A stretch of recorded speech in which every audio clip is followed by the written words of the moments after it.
এই ইন্টারিম গভর্নমেন্টের প্রথম কর্তব্য হওয়া উচিত ছিল এই অভ্যুত্থানে যে সকল বীর যোদ্ধারা রক্ত দিয়েছে সেই সকল আহতদের চিকিৎসা নিশ্চিত করা। তাদের উচিত ছিল আহতদের পরিবার এবং শহীদ পরিবারকে পুনর্বাসন নিশ্চিত করা, কিন্তু তারা সেটি না করে তারা ক্ষমতাকে ভোগ করতে লিপ্ত হয়ে গিয়েছে।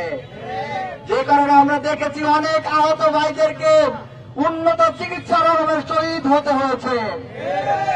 এই গভর্নমেন্টের কারো কারো মধ্যে অতিমাত্রার ভারত প্রীতি, আবার কারো কারো মধ্যে মার্কিন প্রীতি লক্ষ্য করা যাচ্ছে। অভ্যুত্থানের দাবি ছিল আওয়ামী লীগকে নিষিদ্ধ করে এই গণহত্যার বিচার করতে হবে, শাপলা গণহত্যার বিচার করতে হবে, আওয়ামী লীগের সকল অপকর্মের বিচার করতে হবে।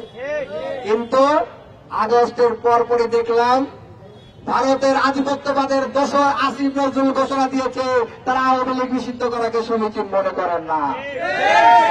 আমরা হুঁশিয়ারি করে বলে দিতে চাই, উপদেষ্টা পরিষদে কোন ধরনের ভারতীয় দোসরদের জায়গা হবে না, হতে দেওয়া হবে না। সংগ্রামী সহযোদ্ধা বন্ধুগণ, আমরা জুলাইয়ে সকল মত পথ ভুলে শুধুমাত্র দেশের সাথে স্বার্থে ঐক্যবদ্ধ হয়েছিলাম, কিন্তু কতিপয় জুলাই ব্যবসায়ীরা এই ঐক্যকে নানাভাবে বিনষ্ট করেছে। আমরা বারবার বলছিলাম ধরাকে সরা জ্ঞান করবেন না, কিন্তু তারা ধরাকে সরা জ্ঞান মনে করে নিজেদেরকে বিভিন্ন এম্বাসির পাওয়ার এতই ক্ষমতাবান মনে করেছে যে তারা জুলাই প্রক্লেমেশন এখনো দিচ্ছে না। আমরা হুঁশিয়ার করে বলে দিতে চাই, যারা যারা প্রশাসনে উপদেষ্টা পরিষদে যে সকল ব্যক্তিবর্গ ভারতীয় আধিপত্যবাদের এজেন্ডা বাস্তবায়ন করছেন তাদেরকে অবিলম্বে অপসারণ করতে হবে, তা না হলে ছাত্র জনতা বাধ্য হবে জুলাইয়ের মতো আপনাদের মধ্যে আত্মহত্যা করে তুলতে।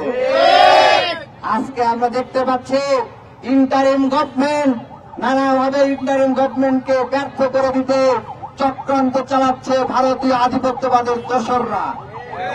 তারা এই গভর্নমেন্টকে ব্যর্থ করে দিয়ে জুলাইয়ের রক্ত বাড়িয়ে এই দেশকে আবারও ভারতীয় কর্তৃত্ববাদীদের হাতে তুলে দিতে চায়। জুলাই ঐক্যের একজন কর্মী, একজন জুলাই যোদ্ধা বেঁচে তাদের এই দিবা স্বপ্ন বাস্তবায়ন হতে দেওয়া হবে না। আমরা আজকে জুলাই ঐক্যের পক্ষ থেকে 3 দফা দাবি ঘোষণা করছি। প্রথম দফা, সচিবালয়, গণমাধ্যম সহ প্রশাসন সহ সকল জায়গা থেকে ভারতীয় আধিপত্যবাদীদের দোসর, ফেসিবাদীদের দোসর থেকে অপসারণ করতে হবে এবং উপদেষ্টা পরিষদে আসিফ নজরুল, আলী ইমাম মজুমদার সহ আরো অনেকে ভারতীয় আধিপত্যবাদ প্রতিষ্ঠার জন্য চেষ্টা চালাচ্ছে। এই ভারতীয় চরদেরকে, ভারতীয় আধিপত্যবাদীদেরকে উপদেষ্টা পরিষদ থেকে অপসারণ করে কাল বিলম্ব না করে উপদেষ্টা পরিষদ সংস্কার করতে হবে। আমরা মনে করি বিদেশি এম্বাসির প্রেসক্রিপশনে কতিপয় দেশ বিরোধী শক্তি, ক্ষমতালোভী শক্তি জুলাই অভ্যুত্থানের মুখোশ পরে এই ছাত্র জনতার ঐক্যে ফাটল ধরার বিভিন্ন ধরনের চেষ্টা চালাচ্ছে। এর মধ্যে মাহফুজ আলম সহ তাদের ভাই ব্রাদার কোরআনের লোকজন নেতৃত্ব দিচ্ছে। আমরা বলতে চাই, যারা যারা এই বিভিন্ন এম্বাসির প্রেসক্রিপশন বাস্তবায়ন করার উদ্দেশ্যে জুলাই ঐক্যে ফাটল ধরানোর চেষ্টা করছে, তাদের প্রত্যেককে বহিষ্কার ও অপসারণ করে বিচারের মুখোমুখি করতে হবে। দ্বিতীয়ত, আজ এতদিন অতিবাহিত হয়ে গিয়েছে, প্রায় 16-17 দিন, যে জুলাই প্রক্লেমেশন ঘোষণার কোন আমরা আভাস এখন পর্যন্ত দেখতে পাচ্ছি না। অথচ কথা ছিল যেই দিন দাবি মেনে নেওয়া হয়েছে তারপর দিন থেকেই জুলাই ঘোষণাপত্র প্রস্তুত করার ব্যাপারে জাতীয় ঐক্যমত্যের আহ্বান জানাবেন ইন্টারিম গভর্নমেন্ট, কিন্তু কোন রোডম্যাপ আমরা দেখতে পাচ্ছি না। আমরা হুঁশিয়ারি করে বলে দিতে চাই, আওয়ামী লীগ নিষিদ্ধের দাবিতে আমরা রাজপথে নামতে বাধ্য হয়েছিলাম। আওয়ামী লীগ নিষিদ্ধের দাবিতেই শুধু আন্দোলন করেছি, জুলাই ঘোষণাপত্রের দাবিতেই শুধু আন্দোলন করেছি। কিন্তু এবার যদি রাজপথে নামা লাগে, আপনাদেরকে উৎখাত করে দেশ থেকে তাড়িয়ে দিতে আমরা বাধ্য হব হাসিনার মতো। আপনার রক্তের সাথে গাদ্দারি করে বারবার বিদেশি প্রেসক্রিপশন, এমবাসির প্রেসক্রিপশন বাস্তবায়নে সচেষ্ট হচ্ছেন। এখনো সুযোগ আছে, সাবধান হয়ে যান। দ্রুততম সময়ের মধ্যে প্রক্লেমেশন, জুলাই ঘোষণাপত্র ঘোষণা করুন। যদি তা না করেন, তাহলে যে উদ্ভূত পরিস্থিতি হবে, এই পরিস্থিতির দায়ভার সম্পূর্ণরূপে আপনাদেরকে বহন করতে হবে। আমাদের দাবি হচ্ছে তিনটা।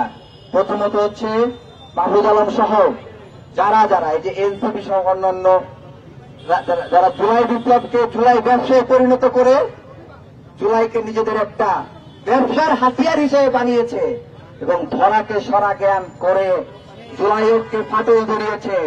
তারা বিএনপির মধ্যে ফাটল ধরানোর চেষ্টা করেছে, তারা জামাতের মধ্যে ফাটল ধরানোর চেষ্টা করেছে, তারা এবি পার্টির মধ্যে ফাটল ধরানোর চেষ্টা করেছে, তারা জুলাই ঐক্যের মধ্যে এই জোটের মধ্যে ফাটল ধরানোর বিভিন্ন ধরনের চেষ্টা চালাচ্ছে।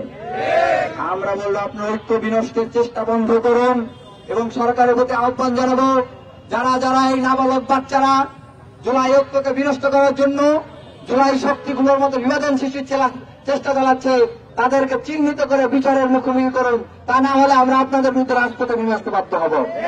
আর দ্বিতীয় দাবি হচ্ছে, আমরা দেখতে পাচ্ছি 5 আগস্টের পর থেকে আলী ইমাম মজুমদার, আসিফ নজরুল সহ আরো বেশ কিছু উপদেষ্টা তারা আওয়ামী ফেসিবাদীদের দোষরদেরকে বিভিন্ন প্রশাসনে ডিসি নিয়োগের মাধ্যমে, সচিব নিয়োগের মাধ্যমে পুনর্বাসন করছে। এই ধরনের যত উপদেষ্টা রয়েছে সকল উপদেষ্টাদেরকে অপসারণ করে উপদেষ্টা পরিষদকে কলঙ্ক মুক্ত করতে হবে।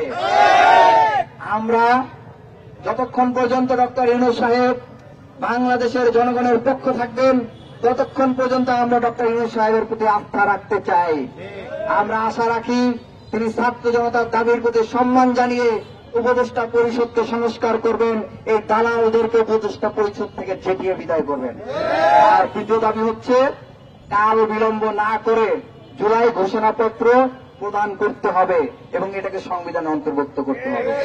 জুলাই ঘোষণাপত্র নিয়ে কোন ধরনের টাল বাহানা জুলাই ঐক্যতে বড়ে সারা দেশের জুলাই প্রেমী ছাত্র জনতা মেনে নেবে না। একই সাথে জুলাই ঐক্যের পক্ষ থেকে আমরা সকল দেশবাসী, জুলাই যোদ্ধা, জুলাই স্পিরিটকে ধারণকারী সামাজিক সংগঠন, মানবাধিকার সংগঠন, সাংস্কৃতিক সংগঠন এবং রাজনৈতিক প্রেসার গ্রুপের পাশাপাশি বিএনপি, জামাত সহ অন্যান্য যে সকল রাজনৈতিক দলগুলো রয়েছে, আমরা সবার প্রতি আহ্বান জানাবো, যখন আওয়ামী লীগ ছিল তখন তো আপনারা আপনাদের মত পার্থক্য ভুলে গিয়ে দেশের প্রশ্নে এক হয়েছিলেন। এখন আপনাদেরকে দেশের প্রশ্নে এক হইতে কারা বাধাগ্রস্ত করছে আমরা প্রশ্ন রাখতে চাই।